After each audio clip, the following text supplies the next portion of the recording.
Well, Peter Lane is here in the studio now with the very latest. And Peter, early details still, but what do we know so far? Yes, absolutely, Emma. Of course, at this stage, it's a rapidly developing story. What we know so far, we're talking about flight MH17, a Malaysia Airlines passenger jet, a Boeing 777, carrying, we're told, 295 people, 280 passengers, 15 crew. As you said there, flying from Amsterdam to Kuala Lumpur, that's been confirmed. So not that far into its journey as it passed over Ukraine, and it's believed to have come down near the Ukraine-Russia border, quite close to Donetsk, and the Ukrainian Interior Ministry are saying there are no survivors.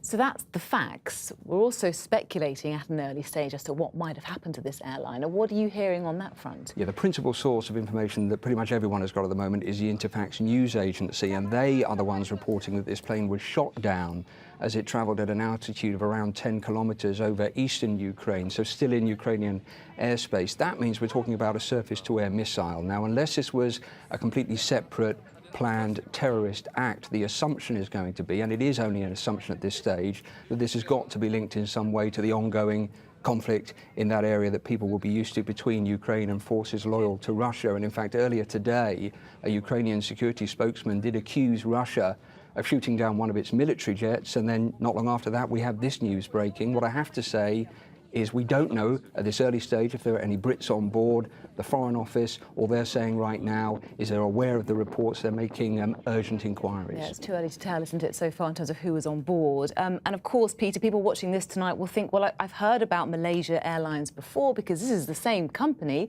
where the flight MH17 disappeared just in March of this year. Yeah, initially that's what's odd here. Mystery still surrounds the fate of Malaysia Airlines MH17, which disappeared early in the year, March, en route from Kuala Lumpur to Beijing. That led to the deaths of 239 people. So, of course, when this story first emerged a short while ago, everybody started making connections between the two and speculating. But the details that are emerging now from Russia and Ukraine seem to suggest that we're talking about very different circumstances here.